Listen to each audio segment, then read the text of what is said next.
What's going on, guys? Today, we're gonna be talking about something that gave me a headache. Wisdom-based Gish characters. Now, in 5e, wisdom, while it is like one of the best casting stats, if not the best, when the other one being probably charisma, um it is not designed for Gish-based characters because while there are ways for charisma casters and or intelligence casters that have subclasses specifically designed or even whole classes around being a Gish, not paladin, wow. Wisdom-based characters don't have that. The closest they really have is maybe the Druid. And it is difficult. It is not easy. It is not an easy thing to make a wisdom-based Gish, but today I've got four wisdom-based spell sword builds that we are going to be presenting. I'm going to be presenting to you all. If you didn't see last week's video, we actually focused on intelligence-based Gish builds, so that'll be in the card somewhere if you want to go watch that one first, and then watch this one. But I'm very excited. I hope you guys like them. These are kind of really crazy, and some of them are really specific, but still, I hope you guys like it, and let's jump right into it.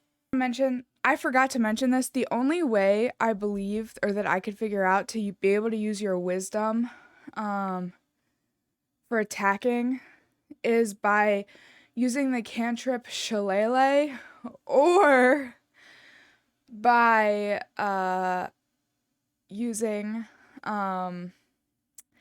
the Way of the Astral Self Monk. So we've got two Astral Self Gish builds here. But then I do have a Shillelagh build. And then there's also this first build. And this first build that we're going to talk about is a little bit different. While we're not going to be using our wisdom to attack, that's because we're going to be basing the majority of our attacks from our wild shapes. But we'll get into that. First, let's just choose our race. So we're going to be starting off as a custom lineage character, all right? So look however you want to look. Mainly, I just took it because it was cool. This character this is a very specific build. You want to get Warcaster as fast as possible, but I was like, I put Warcaster on another feat, but just basically take custom lineage and then make sure you take Warcaster, because since we are going to actually be starting, our first level is going to be in Sorcerer. And you're probably like, Ash, what the actual flying fuck? And I'm like, listen, I needed a class that gave us proficiency in Constitution. And Sorcerer actually is going to give us a lot because we're going custom lineage, and because our first level is going to be in Shadow Sorcerer. That means that we can take an extra proficiency here instead of Dark Vision, and so we're already going to have Warcaster and proficiency in Constitution saving throws, which is really great because that concentration is going to be very important for this build. But that's because for this build, we also need to take a very specific background. So your DM definitely has to let you, they have to be okay with you taking this background, okay? And that is going to be the Lorehold student background from Strixhaven. And that's because the Strixhaven backgrounds add spells to your spell list as you level up. It's not just the free spells you get from the background, but more specifically, the Lorehold student gets the spell Spirit Guardians added to their spell list, and that is very important for us. So the reason we have Warcaster is because we're going to be using Spirit Guardians as much as possible to help augment our damage. So we're going to need we'll get there. But just make you background so you can get spirit guardians, because we're not taking any levels in cleric, and it's one of the only ways to do it without taking a crap ton of levels in paladin. So yeah. All right. After that, so we're gonna take our first level in paladin, and then after that, we're gonna take some druid levels. And for this, we are going to be a little bit multi-ability score dependent. So we're going to need at least a 13 in our charisma, a 13 in our strength, and then our wisdom is going to be our main stat, and we want that to be as high as it can possibly be. But we're also going to need constitution because we need to concentrate, but at least we have proficiency in it as a saving throw, and we get advantage on concentration checks because of Warcaster. But basically, we're going to take our druid levels, and then at second level... we get our wild shape, and we also get our druid circle. And we are going to, of course, take Circle of the Moon, because this is going to be our combat wild shape build. Our I tried my best, okay? So we're gonna choose Circle of the Moon. So we can combat wild shape into CR of level 1, and by the time this character is finished at level 12, we'll be able to wild shape into a CR level 3 creature, which is really great. And if you continue this build further and just take more druid levels, then you'll be able to also turn into elementals. So here, we're just gonna continue taking druid levels, okay? We want to take druid levels like until 6th level at least, because then we get our circle forms, which is going to help our wild shapes be better, and we can get CR2 creatures at 6th level, and then we also want to get primal strikes, so we get our magical strikes. So I read the wild shape rules, and you'd be like, all right, Ash, well, why'd you go through and read all the wild shape rules? Because I wanted to make sure that you could do this.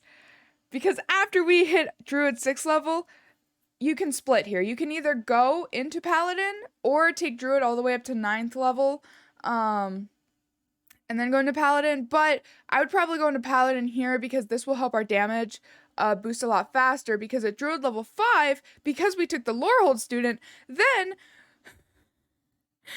we are going to, this is 5th level spells, I meant to click on 3rd level spells, then we're going to be able to get Spirit Guardians, and that's pretty cool, because what Spirit Guardians does is it is an action to cast, so we are going to want to cast this before we wild shape, but you can continue to concentrate on a spell while you are wild shaped. You just can't cast new spells. So and since it's a bonus action for us to wild shape, we can just cast Spirit Guardians and then bonus action wild shape in one turn and be like, bing, bada, boom, we're already set up. Here we go.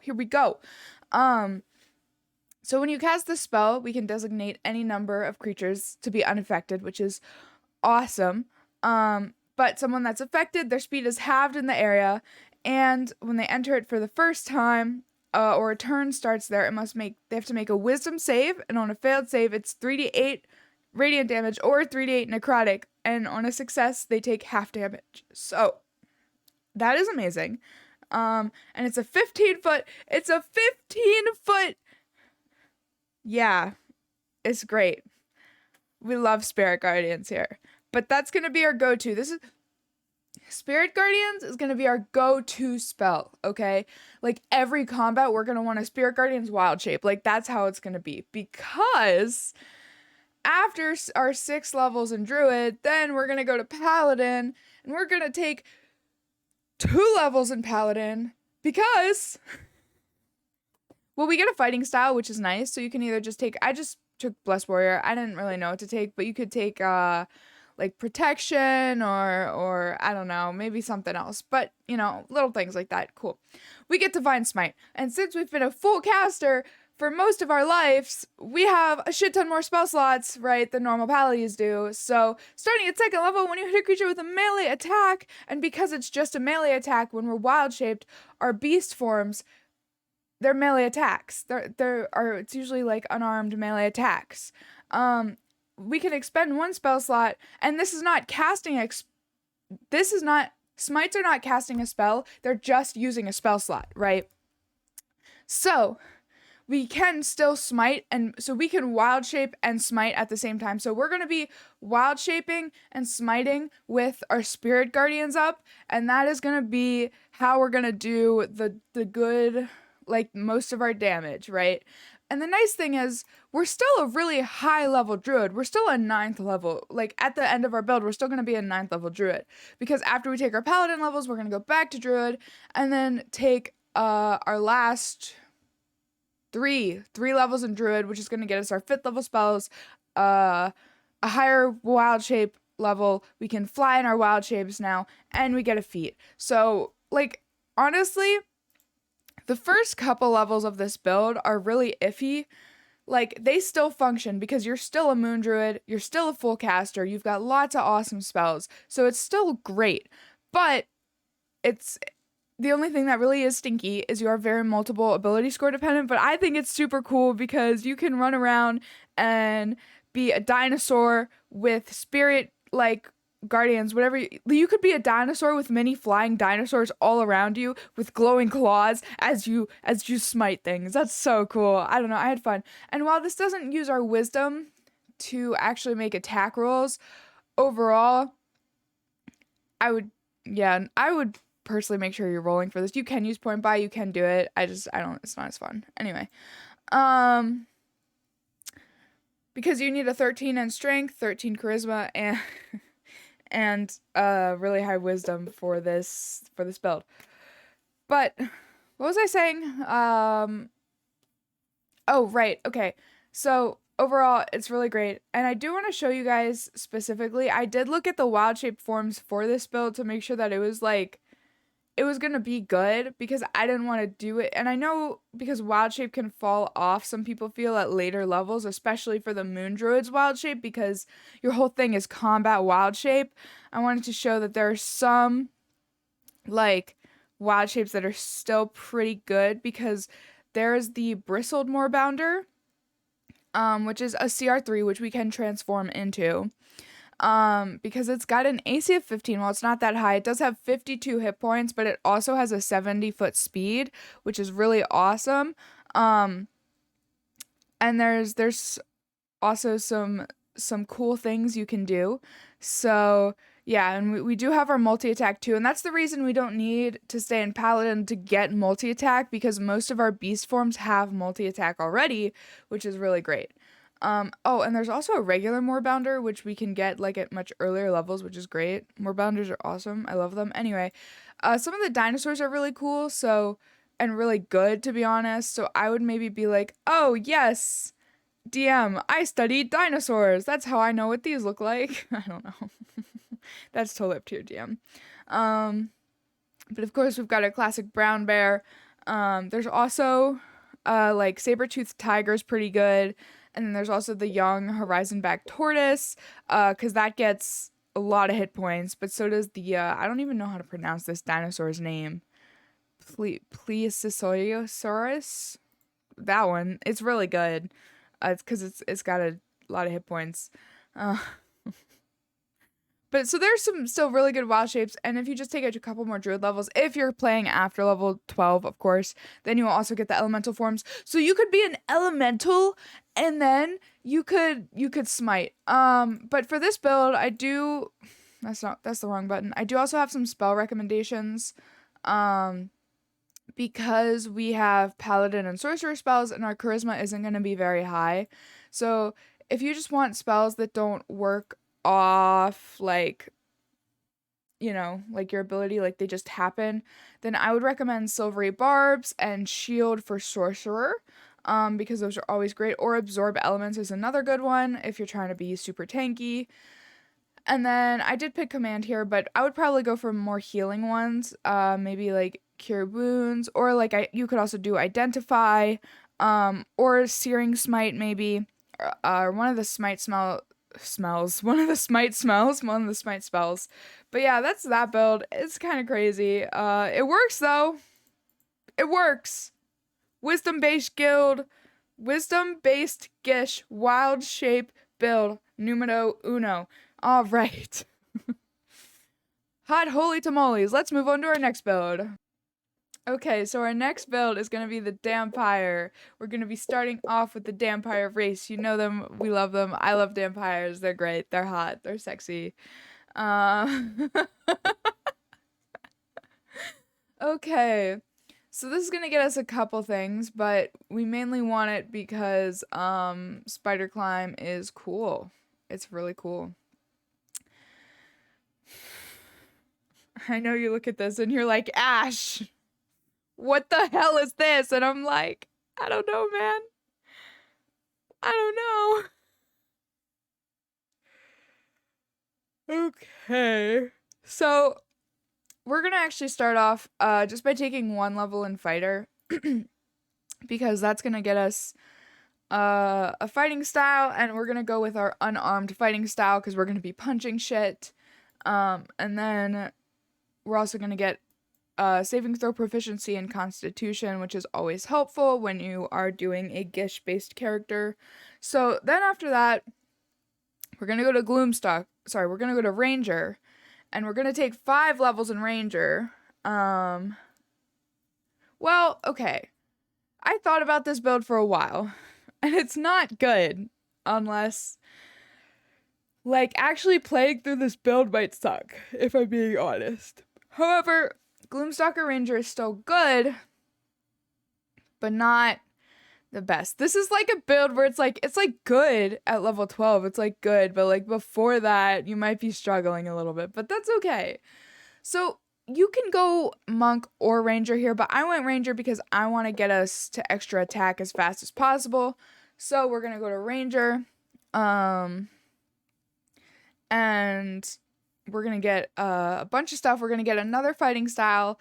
So you can do whichever you would like. I don't know if 2-weapon fighting applies if you're doing unarmed strikes, but if it does, then that's actually really good. I didn't check that. I don't know. Talk to your DM. Look, I read a lot of rules, but I don't read like every single little tiny rule, but like I read like most of the ones that matter. Anyway, at 3rd level, we're going to get our archetype, and we're going to go with Gloomstalker. Okay, Gloomstalker is very important here. It's actually not that important, but it's just the best ranger subclass, and this character is going to be one that's punching from the shadows. They're a shadow puncher, okay? I think this character is actually themed pretty cool. But we're going to get a lot of stuff. We're going to get our Dread Ambusher, Umbral Sight, all that awesome stuff, but we are also going to get our extra attack with our ranger, and that's what's most important here. So we are a melee-based ranger, and we are using our punches. Now, this is, like, one of the reasons that I was like, maybe you should go monk first is because we need to go monk, and we need 3 levels in monk so we can get our subclass, so we can get the Way of the Astral Self subclass. Sorry, I keep yawning, and I'm trying to talk through it, and it's like, oh. But the reason that we want to get the Way of the Astral Self subclass is because then our unarmed strikes can use our wisdom modifier for attacks, and that is going to be our main stat, followed by dexterity. So that's up to you if you want to go monk or ranger first. So like, if you go monk first, you'll be hitting less. However, you will be hitting for a little bit more damage. And you'll have like a little bit more range with your arms. So actually, yeah, maybe go monk first and then go 5 levels of Gloomstalker Ranger. But you won't get extra attack until like 9th level. So that is, do what you want to do. Play how you want to play. But this is the 12th level version of the build, and maybe if you're playing it low, one shot at 12th level, it'll be good. Oh my god, I'm so sorry. This was so hard. So then after that, we're going to go back to Fighter, and we're going to take 2 more levels in Fighter. And the reason that we're taking 2 more levels in Fighter is so we can get our subclass and as well as Action Surge. So we're getting Action Surge, which is amazing. And then we're going to take Eldritch Knight, even though, so we are probably going to need a 13, but it's okay because it doesn't matter too much with the spells that we choose for Eldritch Knight. But we also get Weapon Bond, which we're not really going to use, but it's cool. So for our spells, why we really want this is I really chose Eldritch Knight because like a lot of the wisdom based characters don't have like cleric and druid and ranger, they don't have a way to get booming blade and green flame blade, and I really wanted this character to have that to help augment their damage. And of course, perfectly enough, the Eldritch Knight gets 2 cantrips at 3rd level, so I took booming blade and green flame blade here to help with their damage even more. So you can punch with like your fist on fire, which is really cool. And then I also just took Find Familiar, Shield, and Silvery Barbs, which are all phenomenal spells, but you don't have to have like a high casting stat to be able to use them. And Shield's going to help us, you know, boost our armor class, since we're not really going to be wearing any armor here, which is kind of crazy because we have 2 different subclasses that let us have proficiency with heavy armor, but we'd rather have that fast boy movement because this is going to be a very stealthy character. So yeah. And then after that, we finish our fighter levels. I just figured we'd take 1 level in cleric because Twilight cleric gets us so much, and we get, you know, 300 feet of dark vision, plus we get the additional dark vision, so we'll have like 360 feet or 330 feet or whatever it is from ranger, plus Twilight domain cleric of dark vision, which is great. So we'll have, it's one of the only ways to get more than 300 feet of dark vision in the game is to take Twilight cleric and then also take Gloomstalker ranger. So we'll have like the most pretty much in the game, which is awesome. And then we also get things like Vigilant Blessing, but it's also going to get us more spells and more spell slots based off our wisdom modifier, because Eldritch Knight doesn't get a lot of spell slots, Gloomstalker doesn't get a lot of, so even at 12th level, we're still only using 2nd level spell slots, but that's okay because we're still using magic to really augment our damage with Booming Blade and Green Flame Blade, and we're going to get a lot of support spells, and we also get some great cantrips, so we can get like Guidance, Spare the Dying, but then we're also going to get things like Cure Wounds, Fairy Fire, Guiding Bolt, Healing Word, things that can like still help our party, right? And like Guiding Bolt can help our party and do damage, so we're still going to be helping them with our magic and using the magic to augment our damage. And that is Punch build number 1. This one was more complicated than the next one we're going to do. These first 2 builds were a lot, and I'm sorry. I tried really hard. Right, gamers. All right. So for our next build, we actually have, we're going to be starting with the Zerai race. I love Gith. I think they're super cool. Super underrated.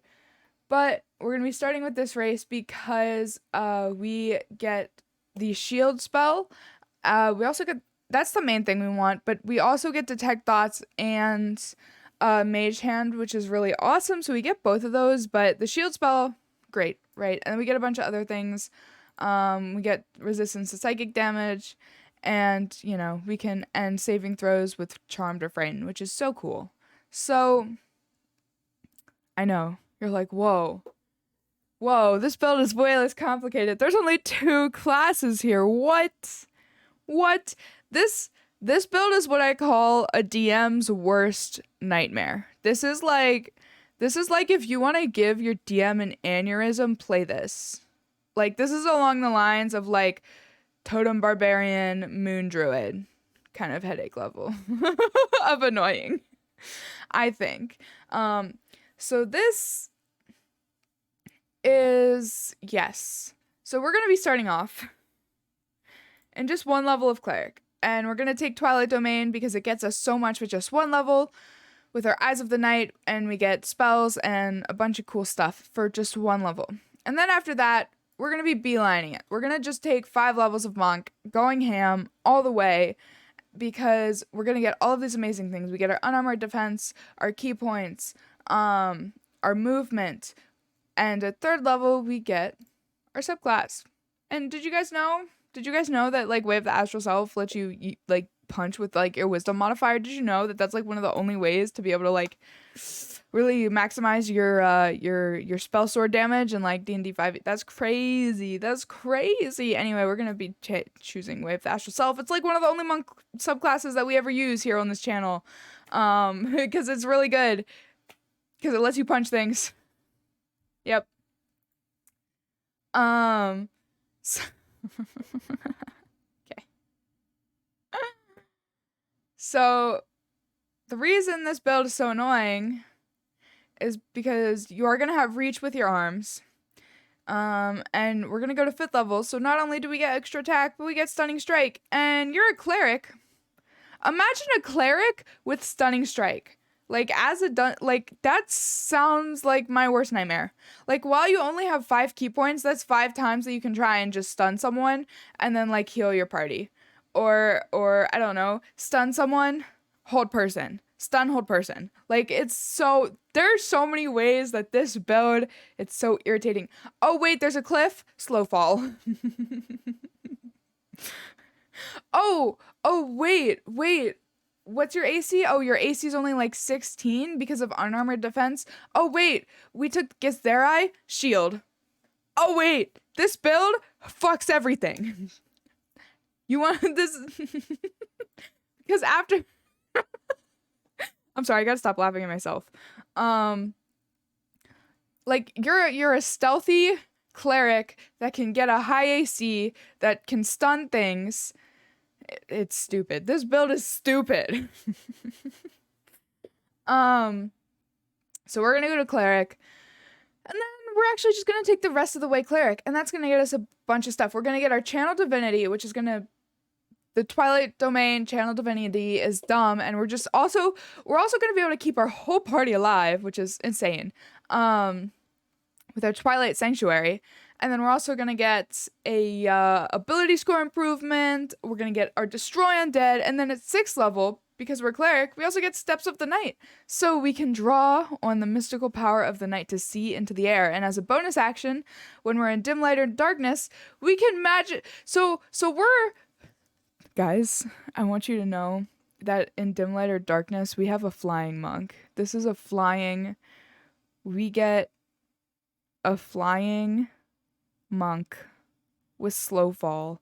So like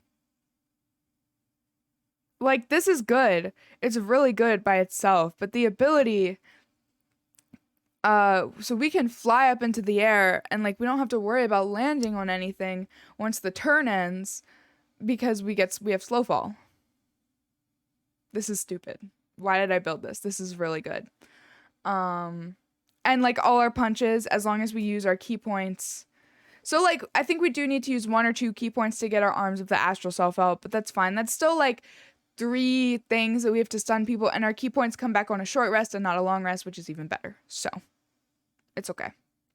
Because we don't have that many key, but it's still enough to like be pretty good. Because most of the time we're probably not going to be doing Flurry of Blows. But what we could do actually... Or do you have to take the attack action for Flurry of Blows? I think you do. If you spend 1 key point or more as part of your action on your turn, you can make 1 attack with an unarmed strike or a monk weapon as a No, you don't. So, actually, you could cast a spell and then you could use a key point to do unarmed strike and then to do Flurry of Blows and then stun someone with your bonus action. So you could destroy, this would destroy a dungeon master.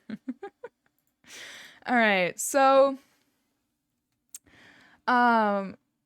speaking of our spells, we get a lot of great things that are super great. And also as a monk, that means we have range. So we can do things like Guiding Bolt and we get range. So you could punch someone and then inflict wounds. Like, and you could flavor that as like, you could even flavor it as like your punch is like rotting their body, which is so cool. That's like really cool flavor. And then, oh yeah, on top of that, I forgot we also get spiritual. This is dumb. Who designed this? Oh, this is stupid. I mean, it's really good. I'm just like, why does this exist? Also, I did take the Lorehold student background again because it just gives us cool spells. And then we can also get Find Familiar then as well to give us the help action. So there's that as well. Yeah. This is the build you play when you want to anger your dungeon master. The only way that could... So I would also say Maybe if you want to do a little bit more damage as well, then you can take one of the feats and have it be your take the fighting style feat and then do the unarmored fighting feat as well. Or the unarmored fighting style to give you just a little bit more damage for your punches. But this build is like, there's so much going on. It's disgusting. I don't like myself that I created this monster. But we use our wisdom to attack and punch things and cast spells. And therefore, wisdom Gish. Alright. If I'm gonna be honest, can I be honest? This last build is actually my favorite. And I kind of really want to play this character. And then I'm very excited to show you guys this build. I'm very excited. So I hope you guys like this last build. Like, well, this one is probably the most degenerate of the builds. This next one is like so cool and there's a lot of flavor in it. Okay. All right. Gamers, our last build of the video. I know there's not 5. I could have made another shillelagh build because this is going to be our shillelagh build, but I was like, all right, well, it's either I do something similar that I think is less cool than this. So I was like, and if we ever do another wisdom based Gish build, then I probably will do like build video. Maybe we do more shillelagh stuff. But for this video, this is going to be our shillelagh build. So as a race, we are actually going to go with fairy, and we're going fairy specifically because they are small and they have a flying speed, and we also get enlarge reduce, which is a big thing. We need that spell, very important for us, very important spell to have. And we also get Druidcraft and Fairy Fire, which are also great spells. Okay, all right. So for this build, it's kind of crazy. It's a little crazy. I'm excited though. We like crazy. So we're actually going to be starting off 1 level of Druid, just so we can get some additional spells. I like the Druid saving throws for us a little bit better, and of course that means we're going to get our most important spell to have, which is going to be the cantrip Shillelagh. So that's why we need the 1 level of Druid, because we need Shillelagh. Because what Shillelagh does, it's just a bonus action to cast, but it lasts for 1 minute and it's not concentration. So basically, we have to use a club or a quarterstaff, but it's imbued with nature's power, and for the duration, we can use our spell casting ability instead of strength for the attack and damage rolls of melee attacks using the weapon. And the weapon's damage dice becomes a d8, so it's also, the weapon also becomes magical. So Shillelagh is like freaking based. It's like based as heck. So Shillelagh is great. I just chose a quarterstaff because I like quarterstaffs more, but you can do a club if you want. So we need the 1 level in Druid to get Shillelagh, right? And then after we get Shillelagh, we are going immediately into Ranger. And I would, talk to your DM, but definitely use Tasha's as much as possible to help some of these Ranger features be a little bit better. But 3 levels, right? So for the fighting style, 2nd level, I just went with dueling. I think that works the best. But we also get a spell casting focus. So we can use our druidic focus, which is great because then we can use our quarterstaff as our druidic focus, as long as it's druidy enough. And at 2nd level, we get spell casting, but at 3rd level, we get our Ranger archetype. And for this, we're actually going to go Drake Warden. We're not going Gloomstalker. We're going freaking Drake Warden. Drake Warden is, I want to play this character so bad. This sounds so fun to me. So we're going to go Drake Warden here. And that means we're going to get our Draconic Gift, which is great. We get the Thaumaturgy cantrip, and we also get Tongue of the Dragons. And we also get a Drake Companion. So it's, as an action, we can magically summon the Drake that is bound to us. It appears in an unoccupied space of our choice within 30 feet. So it's basically friendly to you, and we get the stat block, which is great. It's got a bunch of things we can do, and yeah, it only remains for a little bit of time, but it's okay. It's okay. So it can move and use its reaction on its own, but it only takes the dodge action unless we take a bonus action to command it to take another action. Which sucks for the first round of combat because we're going to be using our shillelagh. But other than that, it's pretty good because it can still move. And we're going to be using this baby to move because... So look, this is kind of weird. We're going to jump right to 7th level because I want to read you guys a feature. Because at 7th level... our Drake becomes medium-sized, and we can use it as a mount if we're medium or smaller. However, rules as written, except for this exception, you have to be 2 sizes smaller or larger, I believe, to use a creature as a mount. I could be wrong. Maybe it's just 1 size larger or 1 size bigger. If it is, then it doesn't matter. But anyway, because we have enlarge reduce... because we're a fairy, so we could actually, right at 3rd level, we could just cast Enlarge on our Drake and then get our mount immediately. And it's like, bada bing, bada boom. How cool is that? Like, isn't that like awesome? Like, I mean, come on. Like, you're a fairy riding, it's a little fairy riding a littler dragon, I guess a bigger dragon. It's bigger than the fairy, but it's little compared to other dragons, into battle. That's so cool. Also, the reason for the Drake Companion I went with our Draconic Essence being fire is, you'll understand later, because this is going to be a very fiery, so like imagine like a fire-based like fairy dragon like soaring into battle with like a fairy clad and like orange and bright like yellow armor with like a quarterstaff, like being like, yeah. I don't know, I think that's so fun. I think it's so fun. Is that anyway? Now back to 3rd level. So we have our Drake Companion, which is phenomenal. And at 4th level we're gonna get a feat. I went with Mounted Combatant because we are going to be a mounted combatant. Most of the time, we're going to be wanting to ride on our Drake. Even though we can fly, it's more fun if we ride on our Drake because that's cool. So, it also gives us an advantage on melee attacks against any unmounted creatures that's smaller than our mount, which isn't a lot, but when we get to 7th level, it'll be a lot. This will help us. This will be even better. This feat will be even better. And so we can force an attack to target us instead of our mount instead. And if it's a dex save, we can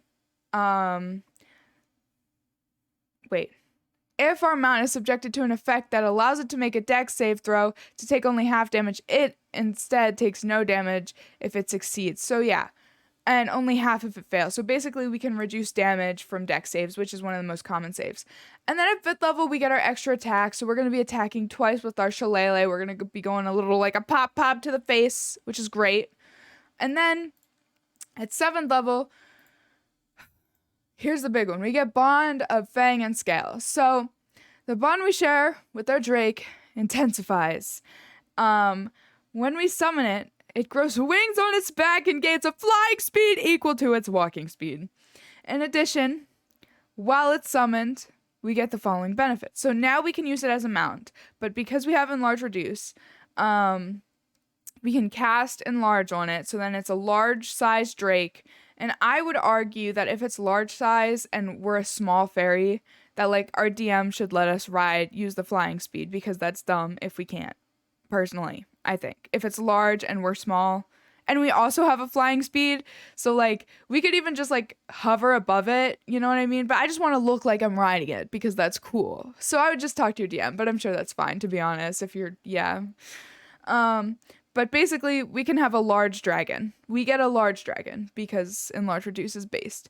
And we also get extra damage, and we gain resistance to the damage type for the Drake's Essence, which is great, which is why I went with fire damage, because fire is one of the most common damage types. Because that's it for Ranger. We're not taking any more Ranger levels. That's crazy. It went away. It went bye-bye. So now we're going to go back to Druid, and we're going to take more Druid levels. So at second level, we get our Wild Shape as well as our Druid Circle. So now you see why I went the fire way things spells, because we're going to go Circle of the Wildfire. Because it's cool. We get some really great spells, especially we get Revivify for free. We get Cure Wounds and like Scorching Ray. These are all amazing spells to have. But we also get Summon Wildfire Spirit. So now we have another, if we want to, we don't have to summon him, but we've got another little fire creature, which is great. So this is mostly for flavor, but the fiery teleportation is cool. That is cool. Like if we ever need that. It's a little guy.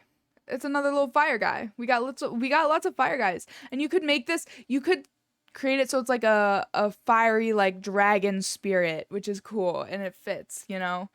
But at fourth level we also get Wild Shape Improvement and another feat.